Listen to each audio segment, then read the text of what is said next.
Bismillah ar-Rahman ar-Rahim. Assalamu alaikum viewers. The Quran and the puzzle of life is what we are talking about, this being the third episode. I talked about the different pieces of the puzzle. Who created us? Why did he create us? Why is there injustice in this life? We have a conscience, we are interested, inclined towards morality, but this world that we see around us is not morally upright. Why is there morality in the first place? We want to have a very good life. We want to feel content, happy, but the trouble is that in most cases we are either fearful of the future, apprehensive, or we have sorrows and regrets of the past. And we also have this big piece of the puzzle, death and beyond. But we've talked about it a bit in the last episode. So here is Shariq Butt with us again to help us explore this puzzle still further. Yes, explore indeed. Thank you again for having me. Welcome. I'm excited to continue our dialogue about the puzzle of life and how the Quran solves it. So we talked about the most major piece being death, and you explained it a little bit, but I think it makes sense. Every human being has to come to terms with death and kind of make sense of the whole thing, right? They have to face it at some point. So let's talk about the other pieces. Can we talk about all of them? How many pieces are there? Or maybe if you just want to tell me about the most major pieces to get started. You know, justice is what I mentioned. You know, we all want this world to be fair and just. It's strange that no matter wherever you go, if you make this statement that, ladies and gentlemen, let's be fair, and nobody's going to make fun of you because it's something that we all share universally. But the fact of the matter is that this world is far from just, and there are reasons for it. I mean, we are, generally speaking, we are selfish. I have my own self-interests. I have the interests of my close ones. Survival depends on it, right? Survival is one aspect of it. And therefore, as a consequence of this greed, self-centeredness that I have, I would deprive you of your right. We also have this problem of lack of full, proper information. So we don't know, I mean, who deserves to be credited more, who deserves to be punished. Quite often it so happens that people who are innocent, they get punished for no reason. And those who are real, genuine criminals, they get scot-free. Nothing happens to them. So obviously this is something which is problematic. I mean, it cannot go on, but that's the way this world is functioning. Even today, look at the different countries of the world. I mean, there's so much of disparity. Your country, America, has at times no problems in bombing hundreds and thousands of people to extinction. I wouldn't say at times. I would say at all times. At all times, either right? Way, either way. So I mean, is it fair? It's really extremely unfair, cruel. Yeah. But nobody is there to stop them. So that's one aspect. Maybe we talk about it more. Morality is another issue.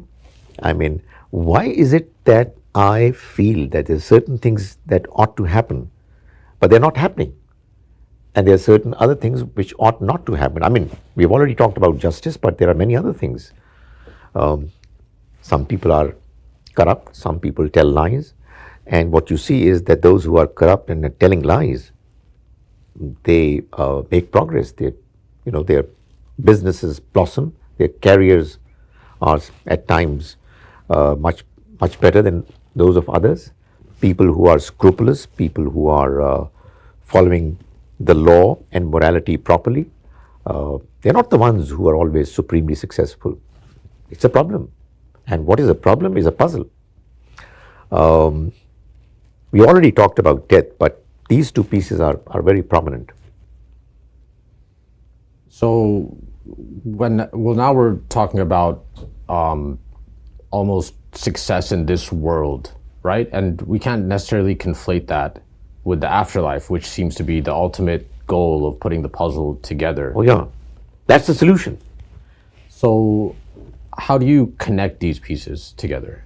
Well, if we look at the Quran makes a very interesting relationship between this life and the next life. The Quran kind of builds up its argument by saying that whatever God has created in this world, He has created in pairs. And He says that this is what He has done so that you may ponder and reflect and come to the right conclusions. Now, the idea of a pair is that there are two partners. One partner of the pair has lots of merits, but has certain flaws. The other partner makes up for those flaws, but has in turn its own problems, which are taken care of by the first partner. The two put together complete the whole. So, for instance, in the case of humans, man and woman, in the case of plants, in the case of day and night, and many other examples, the Quran says everything that the Almighty has created, He has created in pairs, so that you may ponder. Ponder about what? Ponder about the fact that this life too is a reality like man, like day, like plants. It has its merits, but it has its flaws. So it is in search of another partner. And the next life hereafter, is that partner. When we put the two together, it is then that the reality is completed. So without the other partner, this life has to be problematic, it has to be a puzzle, it has to not make complete sense. So when God's message assures us time and again that, the other life is there, it's a reality, it's only then that the puzzle gets completed. So let's see if I understand this. You're saying the afterlife kind of is part of what makes all of it make sense. Oh. I mean, the reason why this life has been made look like a puzzle is that we should all search for the solution of it. And the solution is life hereafter. God, the Creator, knowing everything, and the life hereafter, which is going to take care of everything. The injustice in this life is going to be replaced by complete justice in the next life. The problem that we have, whereby we have fears of the future and sorrows of the past, the Quran describes the paradise as a place where people will have no sorrows of the past, no fears of the future. Likewise, death is going to be eliminated. The life in the paradise is going to be eternal. The verdicts of our conscience are going to be respected and taken care of in the next life. So this life is a life of trial, and the next life is the life of reward as well as punishment. So this life is puzzling, basically, but the afterlife will not be. There's no puzzle to solve in the afterlife. Except for possibly one which will be solved. You see, the other life also has to have something missing for it to look for the partner of this worldly life. Now, that missing part in the next life is that it's rewards or punishment. Now, reward or punishment is meaningless without a trial. So that, the next life also needs a partner in the form of this life for the two to complete the whole.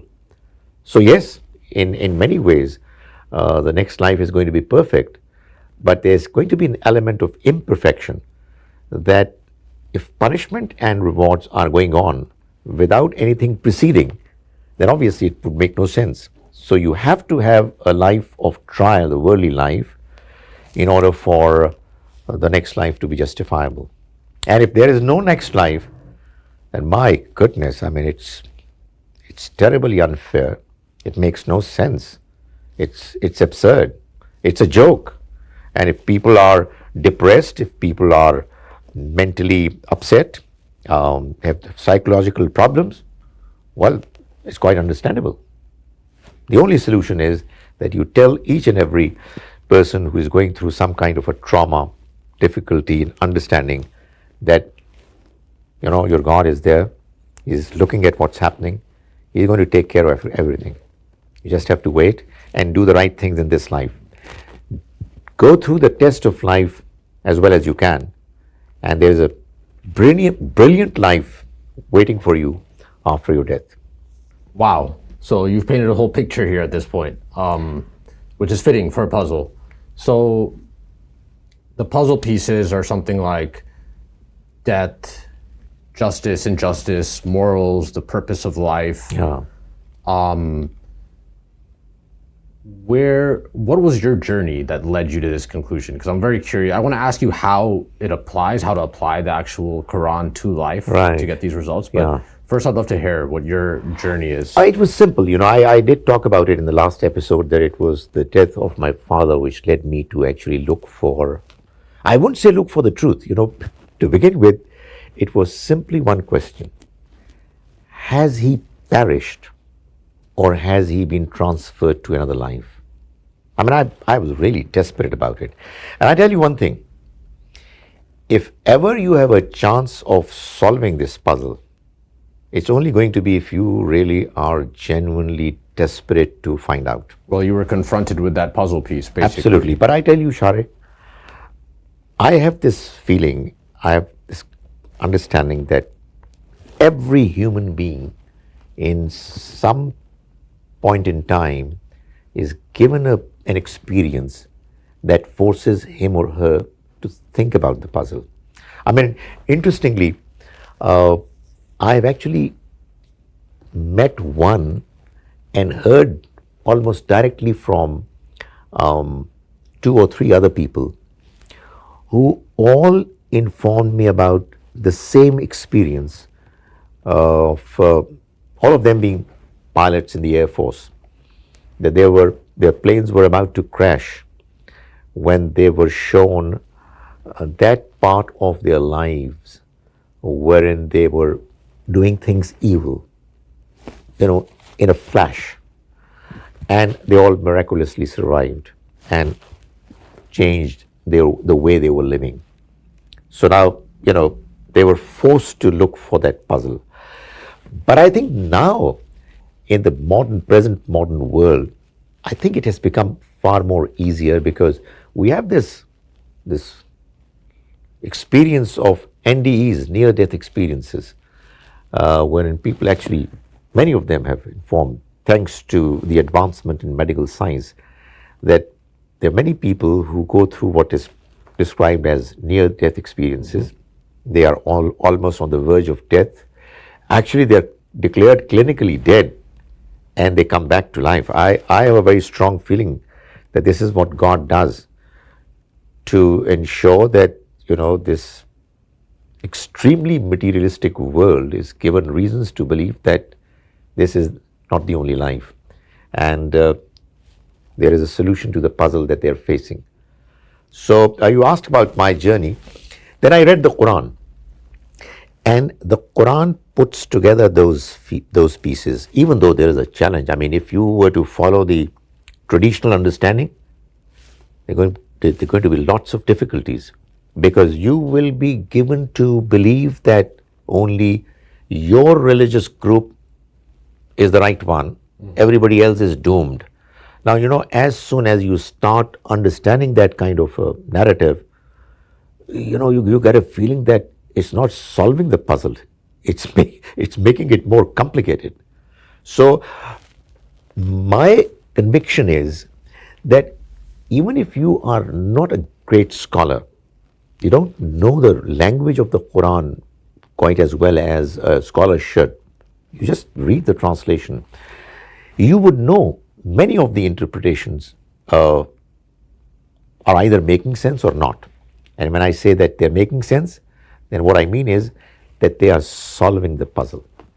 And if there is an interpretation of the text which is coming from no matter how well known and respected scholar, and you get this feeling that this statement is not making sense. In other words, it's not helping in solving the riddle. The puzzle is getting more complicated. Then, even though you may not have any textual argument to present, you can say that, look here, I'm not convinced. It's not making sense. So, Muslims, Christians, Jews, they're all fond of saying that we are the only successful people in the eyes of the Almighty. We are the chosen ones. Right. I think I would say almost every single group of any type of faction or group. Nothing can be farther from truth than that statement. Because if God has decided to make this life a life of trial, and then it's going to be followed by another life of rewards and punishments to solve the puzzle of life, then that claim cannot be right. It has to be what I understand from the Quran, as you asked me about my journey of learning from the Quran. When I first understood this particular verse from the Quran, I said, oh my goodness, it is as if I've landed on the moon. I have discovered a new world. It was this verse 42 of chapter 7, which it's a very brief, small verse. It has 3 parts. Those who believe and do good deeds, they are going to be the eligible residents of the paradise. They live there forever. But in the middle, it says, we will hold all individuals accountable in accordance with their capacities. So, this mention of capacity is what leads you to feel that every individual is being tested in a fair way, given her intelligence, etc., as well as the environment, the surroundings, the experiences. And you're expected to, as I said in an earlier episode, you're expected to be A, intellectually honest, and B, morally upright. That's about it. Okay. And so you say morally upright. Now, what are the morals from the Quran? Let's ask this question, because you said that's one of the big pieces, and I think that's definitely universal to the human experience, right? A lot of people think that they can decide what is good or bad or right and wrong. So what do you think? They can decide, but their decisions could sometimes be right, sometimes be wrong, because don't forget, you are free agents. So as a free agent, I can sometimes attempt to bluff you, to deceive you by saying that, look here, in this situation, Shariq, believe you me, telling a lie is going to be a great idea. We are doing it for the good of mankind. But I'm actually deceiving myself and I'm trying to deceive you. Telling a lie is always wrong. There could be exceptions. When you're going for an exceptional situation, you still are not convinced. You have this guilt that what you're doing is for some reason. So what the Quran does is that, it tells you that you already know what is good from bad. The Quran only reminds you about the fact that the morality that you already have deeply embedded in your nature is from God. So take it seriously. Yeah. And the Quran tells you that this morality is what you are going to be held accountable for on the day of judgment. If you followed it or not. Yeah, that's right. Okay, so that makes sense. Yeah, that's what the Quran does to make sure that morality comes first on top of the list of the Almighty's expectations. It's definitely a very tricky conversation. We all know killing is bad, but is it okay to kill a murderer, for example? I think that's why we have so many courts and judges and lawyers all trying to figure out, what is right and wrong, when and where and in what context. So, even if the Quran gives us these answers, it seems like it's something, it would take you a long time to fully understand these concepts. So tell me about your journey. So your father passed away, may he rest in peace, and then you picked up the Quran, I assume because culturally you were drawn towards the Quran. Or would you say that you went through a searching period before you? Well, honestly, if you're asking about my story, I'll just mention one thing. I was not sure whether there is another life after death. That was the starting point. And because I was emotionally very strongly attached to my late father, I wanted to know whether he's still there somewhere or whether he's just been, disappeared into extinction. And there's something very interesting that happened. This was 21st February 1977 when he passed away. And he was a very regular, avid reader of Reader's Digest. Now, the Reader's Digest had brief essays, of 1 or 2 pages. But in most of the cases, it would have a book section towards the end. Now, the March 1977 Reader's Digest had a book section and book section was actually summarized version of a book. And you know what the title of the book, of which the book section, had the mention in Reader's Digest was? What was it? Life After Life. Can you imagine? I was looking for an answer to this question, is there a life after life? And here is a title at the end of Reader's Digest, coming to my house, and I'm reading it. Shariq, people ask, where is God? And I can tell you from my experience, and I'm sure that many others would vouch what I'm saying. If you really are genuinely, I would say desperately looking for Him, you will have things happening in your life which will tell you that it's from God. It's another matter that if I'm going to tell you about those incidents, you would say, well, these are just, accidental happenings. But the fact of the matter is that you would know that no, they're not just accidental. There's somebody out there who wants you to solve the puzzle, and you have done the minimum expectation that he has from you, which is desperate search. This strong inner yearning that you're looking for the answer. You create this desire, strong inclination in you, and you'll find that the answers are going to come to him. I think that's the answer to this question or remark, or sometime a slighting remark from people who are not into religion. They say that, religion and faith is actually, it's a leap of faith. You can't prove it, so you say that it's my faith. They're not entirely wrong, but they don't understand this phenomenon called leap of faith.